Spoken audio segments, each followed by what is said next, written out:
another episode of Gossip Finance, where I am your host, Alasius Inger. And I'm Duncan Sandlin. How is everybody today? How are you, Lacey?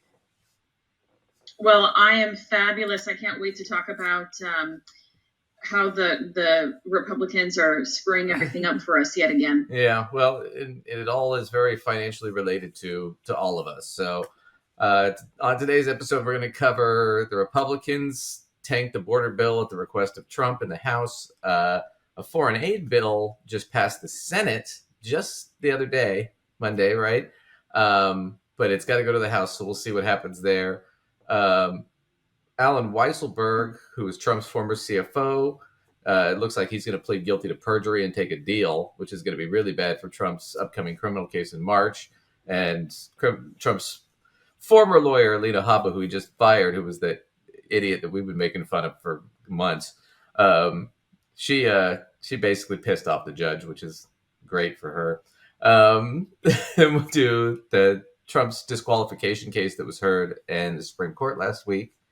And Tucker Carlson went to Moscow and interviewed Putin, and Putin basically treated him like a child or a spurned dog kind of thing. It was pretty bad. And we'll cover that and a little bit with what's going on in the energy markets. And then we've got some fun clips coming up. So let's go ahead and dive right in because it's just a lot of news to cover. So essentially what happened was Biden did something I thought was kind of stupid, but it is what it is. Him and the Democrats pushed a border bill because right now we do have a record number of people coming across the border, and we don't have enough money for judges or for the asylum process. And so it's been kind of, stressful, right? Because we don't really have a border strategy for how to handle the immigration, right? And Biden's been asking for money. So what he finally did, because he also wants to get aid for Ukraine for the war that they're in with Russia and the war in Israel and Gaza, to do all that, he said, okay, if you give me the aid, we'll basically do everything the Republicans have wanted to do on the border. All these really draconian, awful kind of shit that they wanted to do. But he was willing to cave on that for aid for our allies. Well, the Republicans got all excited, but Donald Trump was like, well, wait a second. I don't have any issues to run on except for to bitch about the border. So if you pass this border bill, you basically give Biden a win, and then I don't have anything to complain about for the election. So let's just let the problem get worse and metastasize so I can complain about it for the election, even though you just got everything you wanted.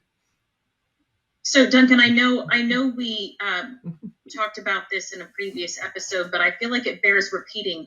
Reminder people, Trump currently is running on literally no platform. There's literally zero platform. So when Duncan says all he's trying to do is bitch about the border, it's because he literally is running on no platform. Yeah. He's just going to, throw crap out there and see what sticks. Well, but that's all he's got right now is to say they're weak on the border. So he went to the House, and the House pretty much turned it down. We're going to look at this real quick. So this is Good Morning America. Oh, hang on. That was weird.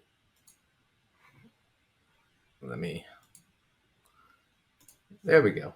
So Good Morning America. Here we go.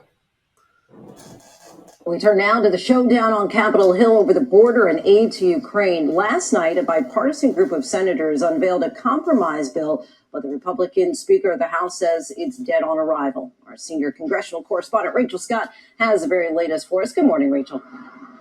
Lindsay, good morning to you. And this is the most significant border security and immigration deal between Democrats and Republicans in over a decade. Within just hours, House Speaker Mike Johnson made it clear it is not going anywhere in the House. This is a massive package, $118 billion. That includes $20 billion for border security, sweeping immigration restrictions, including shutting down the border when migrant encounters reach 5,000 a day, and making it more difficult to claim asylum in the U.S. $60 billion in funding for Ukraine, $14 billion in funds for Israel. The president calling it the toughest and fairest set of border reforms in decades. Senate Minority Leader Mitch McConnell saying it provides.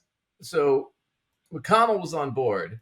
Biden was on board, even though technically, you saw it's pretty draconian. right? We're going to restrict asylum and try to cut down the number of people, and we're going to start deporting more. And I want to be fair on this one. Obama and Biden have deported more people year over year than Trump did in his entire 4 years. Right. And the reason that is because when the Democrats do it, they put in all the asylum claims, and these people get through the court system a little bit faster, as opposed to Trump, who cut all that and just said, we'll build a wall, which isn't going to stop them, right? And his whole thing with the wall is, well, if we make it 40 feet, then if they'll build a 40-foot ladder, but if they get up there, they can't get down. And then he was like, oh, well, maybe a rope. And I'm like, yeah, your brilliant idea was just defeated by man's third invention.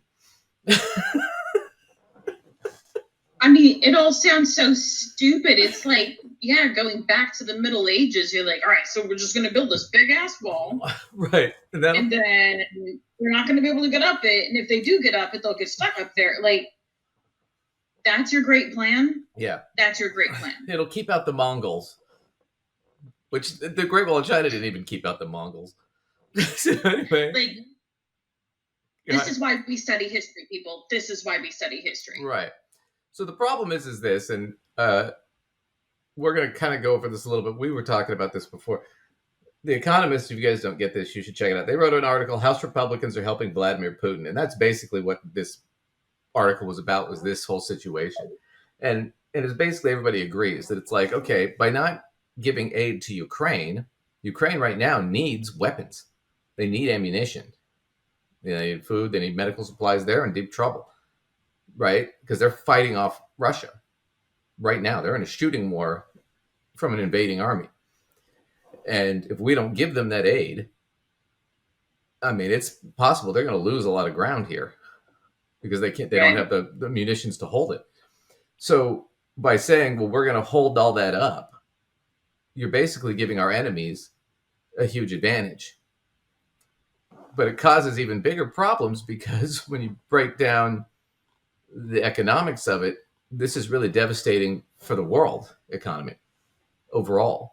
So this also is affecting your pocketbook to a certain degree. And we're going to get more into that because that moves into round two.